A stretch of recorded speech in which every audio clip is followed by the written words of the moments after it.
Journey from egg to independence. Nurturing life inside the brood pouch.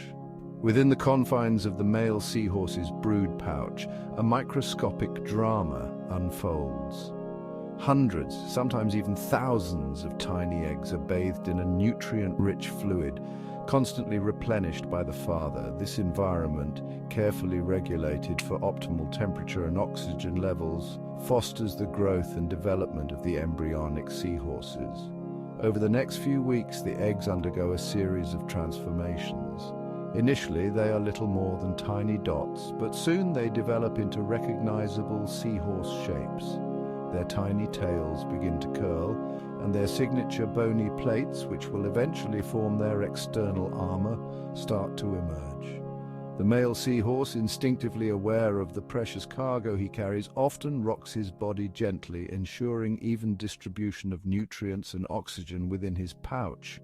As the days turn into weeks, the baby seahorses, now called fry, grow larger and more active.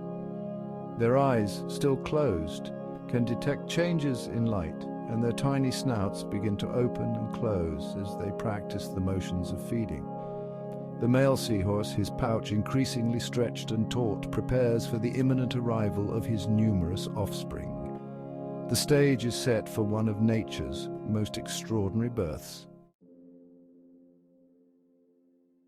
Into the great wide open, the birth of baby seahorses. The day arrives when the male seahorse's brood pouch, now swollen to its limit, signals the end of gestation. He begins a rhythmic series of muscular contractions, pumping and flexing his body, forcing the tiny seahorses out into the open ocean.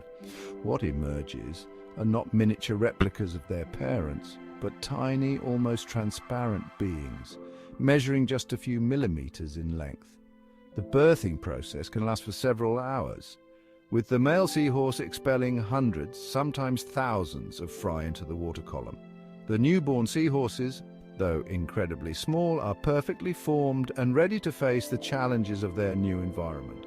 Their instinct is to seek shelter, and they drift effortlessly amongst the seaweed and coral, their tiny tails occasionally twitching as they begin to explore their surroundings.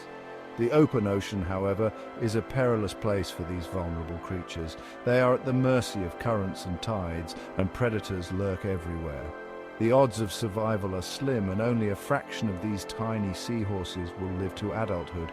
Yet their journey has just begun, a testament to the resilience of life and the delicate balance of the marine ecosystem.